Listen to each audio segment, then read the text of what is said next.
बिस्मिल्लाहिर्रहमानिर्रहीम। अस्सलाम वालेकुम। आज हमने फाइनल ईयर के सब्जेक्ट मेडिसिन M2 के बारे में बात करनी है। M1 के ऊपर हम पहले वीडियो बना चुके हैं। अगर आपने वो वीडियो नहीं देखी कि M1 के सब्जेक्ट्स को किस तरह प्रिपेयर करना है, तो ऊपर आपके सामने लिंक आ रहा होगा, इस पर आप क्लिक कर सकते हैं।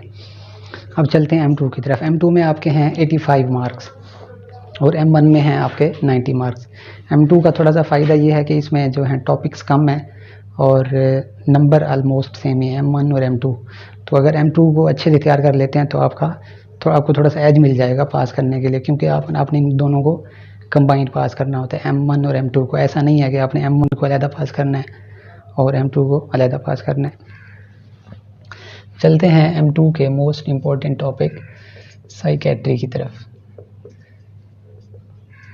साइकेट्री में से जो है आपके 10 MCQs हैं और 2 SCQs हैं। ये सबसे छोटा टॉपिक है और इसकी वेटेज जो है सबसे ज़्यादा है। इसमें मैं आपको कोई टॉपिक्स वगैरह नहीं बताऊंगा, क्योंकि ये आपने डेविडसन से हर पेज पढ़ना है और हर चीज़ पढ़नी है।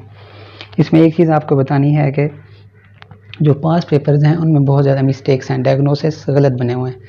तो आपने उन पे रिलाई नहीं करना, किसी अथेंटिक सोर्स, किसी सीनियर से उसका जो डायग्नोसिस है वो आपने पूछ लेना, या आप मुझे ईमेल कर देंगे तो वहाँ पे भी मैं आपको बता दूंगा कि इसका क्या डायग्नोसिस है और इसको किस तरह हल करना है। डेविडसन में इसके हैं 10 से 12 पेजेस हैं, वो आपने सारा कुछ पढ़ना है। एक चीज़ मैं आपको बता देता हूँ कि आपने सबसे पहले जो है इसको साइकेट्री को शुरू करने से पहले बेसिक डेफिनेशंस इनको तैयार करना है। डिलीरियम क्या होता है, डिल्यूजन क्या होता है, शिज़ोफ्रेनिया क्या होता है, मैनिया क्या होता है और डिप्रेशन क्या होता है। इनकी जो डेफिनेशंस हैं ताकि आपको आइडिया हो कि आप पढ़ क्या रहे हैं। एक और बात यह है कि साइकेट्री का टॉपिक है डिमेंशिया। ये कन्फ्यूजन काज करता है। मुझे एक ईमेल आई हुई थी स्टूडेंट की जो पूछ रही थी कि डिमेंशिया और अल्जाइमर डिजीज़, उनको इनका कंसेप्ट क्लियर नहीं हो रहा था। तो इसका ये है कि अल्जाइमर डिजीज़ जो है डिमेंशिया की एक सब टाइप है। अल्जाइमर डिजीज़ हो गई, वेस्कुलर डिमेंशिया हो गया, लीवी बॉडी डिमेंशिया हो गया। एक टेबल है उसके डिमेंशिया के टॉपिक में कि कॉजेज़ और उसकी सब टाइप्स जो हैं वो आपने देख लेनी है कि वो किस तरह होगा। अब इसका सिनेरियो जिस तरह आएगा, अगर सिनेरियो में है step wise decline in intellectual level, अगर स्टेप वाइज हो रहा है तो फिर है वेस्कुलर डिमेंशिया। और अगर ग्रेजुअल वर्सनिंग है, gradual worsening of intellectual level है, तो उसको हम लगाएंगे अल्जाइमर डिजीज़।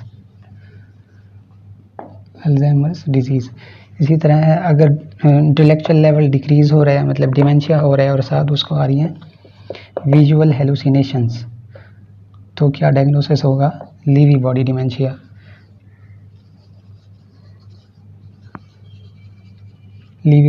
डिमेंशिया। तो ये चीज़ें आपने देख लेनी है। अब पहले नंबर पे साइकेट्री ये कंप्लीट हो गई। दूसरे नंबर पे है रीनल सिस्टम और एसिड बेस। इसमें से भी आपके जो हैं 10 MCQs हैं और 2 SCQs हैं। वेटेज सेम है लेकिन ये बहुत लेंथी है एज़ कम्पेयर टू साइकेट्री। तो इसकी जो है मैं आपको कुछ टेबल बता देता हूँ। अच्छा, एक बात, रेस्पॉन्स आ रहा था, फीडबैक आ रहा था कि वीडियो जो है काफ़ी लंबी होती है। तो उसका ये है कि मैं आपको साथ फिगर्स भी बता रहा हूँ, आपको साथ टेबल्स भी बता रहा हूँ और हिंट भी दे रहा हूँ कि सिनेरियो को किस तरह डायग्नोज करना है। कहीं और जगह आप अगर कहीं पिक्स की सूरत में अगर गाइडलाइन लेते हैं तो उसमें ना टेबल्स बताई जाती हैं ना आपको फिगर्स बताई जाती हैं। और फाइनल ईयर में सबसे ज़्यादा, मतलब ऑलमोस्ट हाफ MCQs जो हैं वो टेबल्स, फिगर्स, इन्हीं चीज़ों से आ रहे होते हैं। तो थोड़ा बहुत टाइम तो लगेगा। कोशिश करेंगे M2 की वीडियो को हम शॉर्ट रखेंगे। अगर ये टेबल्स आप कर लेते हैं तो आपका आधा जो रीनल है वो हो जाएगा, आपका कंसेप्ट बिल्कुल क्लियर हो जाएगा। आपने करनी है 15.7, 15.8, ये क्या हैं, फिगर्स हैं दोनों, और करनी है 15.9, ये क्या है, कॉजेज एंड इन्वेस्टिगेशन ऑफ हीमाचूरिया, ये लाजमी करनी है। उसके बाद investigations of nephrotic syndrome, 15.10 table है, मोस्ट इंपॉर्टेंट। आपका सारा जो नेफ्रोटिक सिंड्रोम है वो इसी टेबल के अंदर है। उसके बाद है इन्वेस्टिगेशंस ऑफ नेफ्राइटिक सिंड्रोम, 15.8, ये आपने करनी है। और जो टेबल्स हैं जो आपने करनी है वो है 15.11 टेबल, 15.11 फिगर, ये दोनों चीज़ें आपने करनी हैं। और है 15.15। ये टेबल है, ये वेरी वेरी इंपॉर्टेंट है, इसको आपने सारा कुछ करना है। यहाँ से 1-2 MCQs आएंगे। और उसके बाद है नेफ्रोटिक सिंड्रोम और नेफ्राइटिक सिंड्रोम में फ़र्क, उसकी भी एक टेबल इन्हीं में शामिल है। तो नेफ्रोटिक सिंड्रोम में क्या होता है, प्रोटीन यूरिया होता है। नेफ्राइटिक सिंड्रोम में क्या हो रहा होता है, हीमाचूरिया हो रहा होता है। नेफ्रोटिक सिंड्रोम में जो यूरिन है वो फ्रॉथी यूरिन आता है, और नेफ्राइटिक सिंड्रोम में क्या होता है, red colour, cola colour urine आ रहा होता है, क्योंकि उसमें हीमाचूरिया आ रहा है तो वो उसका कलर रेड हो जाता है। उसके बाद एक कंसेप्ट है कि सब एंडोथीलियल डिपॉजिट्स, सब एंडोथीलियल और है सब एपिथीलियल और है इंट्रामेम्ब्रेनस डिपॉजिट्स। अब ये डिपॉजिट्स जो हैं किस किस डिजीज़ में कहाँ कहाँ पे हो रही हैं। जो नेफ्राइटिक सिंड्रोम की हैं डिजीज़ेस वो मोस्टली जो होती हैं सब एंडोथीलियल होती हैं, और बाकी सब एपिथीलियल मेरे ख्याल में मोस्टली जो नेफ्रोटिक होती हैं वो सब एपिथीलियल होती हैं। ये कंसेप्ट भी आप देख लीजिएगा कि कौन, क्योंकि सिनेरियो में ये ट्रिकी पॉइंट्स भी आ सकते हैं कि डिपॉजिट्स कहाँ पे हो रहे हैं और उसका डायग्नोसिस क्या होगा। इसके बाद जो टॉपिक्स आपने कैप्लान से करने हैं रीनल के लिए, उसकी पिक्चर आपके सामने शो हो रही है। आप इस पिक्चर का जो है स्क्रीनशॉट ले लें और अपनी बुक के ऊपर मार्क कर लें।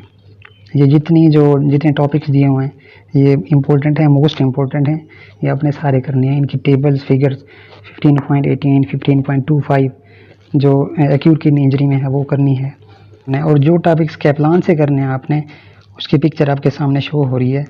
ये टॉपिक्स आपने कैप्लान से अच्छे से करने हैं।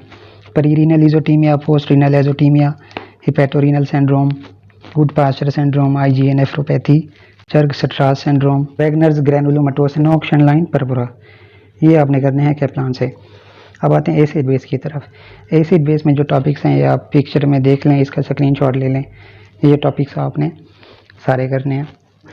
इस तरह का आता है, एक पेशेंट है जिसको परसिस्टेंट वोमिटिंग रही है, तो उसको कौन सा एसिड बेस डिसऑर्डर और अपना इम्बैलेंस होगा, तो वो है मेटाबॉलिक एसिडोसिस। अगर क्रोनिक अल्कोहलिक है तो उसको क्या होगा, अल्कोहलिक एसिडोसिस, मतलब मेटाबॉलिक एसिडोसिस। तीसरे नंबर पे हैं इन्फेक्शियस डिजीजेस।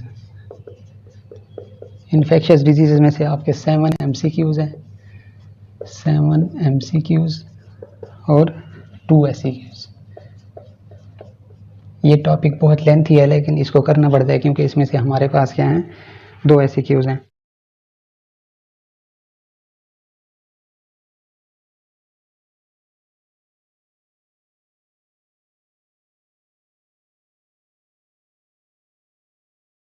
इसके बाद कुछ टॉपिक्स हैं जो इन्फेक्शियस डिजीज़ की कैटेगरी में तो आते हैं लेकिन वो बुक में नहीं है। उनमें है pyogenic liver abscess, amoebic abscess, हाइड्रेटेड सिस्ट, हेपेटाइटिस, मेनिंजाइटिस, टेटनस और डॉट्स स्ट्रेटेजी।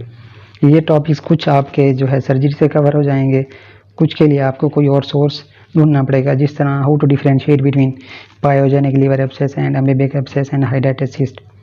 ये तीनों चीज़ें मिक्स हो जाती हैं, तो मैं इस पे वीडियो बना दूंगा सारी। जो कन्फ्यूजिंग टॉपिक्स हैं फाइनल ईयर के, जिनमें मुझे मसला हुआ है, तो वो इंशाल्लाह सारे इस चैनल पे अपलोड होंगे। नंबर 4 पे है एंडो। एंडो में है आपके 5 MCQs और 1 SCQ और 2 SCQs, सॉरी 5 MCQs और 2 SCQs। इसमें से जो टॉपिक्स आपने करने हैं उनकी पिक्चर आपके सामने शो हो रही है। इन टॉपिक्स को आपने अच्छे से प्रिपेयर करना है। मोस्टली SCQs इन्हीं में से ही आते हैं। नेक्स्ट है हमारे पास नंबर 5 पे डर्माटोलॉजी।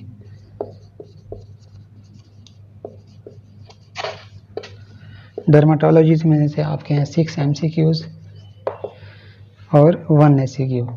इसके भी गिने चुने टॉपिक्स हैं जो अपने कैप्लान से और अपना डेविडसन से अच्छे से कर लेने हैं। और लेकिन डर्मा का मसला ये है कि जिस टॉपिक्स में से SCQ आ गया तो उसने MCQ छोटे मोटे टॉपिक से देने हैं, तो आपको ऑलमोस्ट पढ़ना पड़ता है। जो एक 3-4 लाइन के टॉपिक हैं उनमें से भी MCQ आ जाता है। सारा कुछ देखेंगे।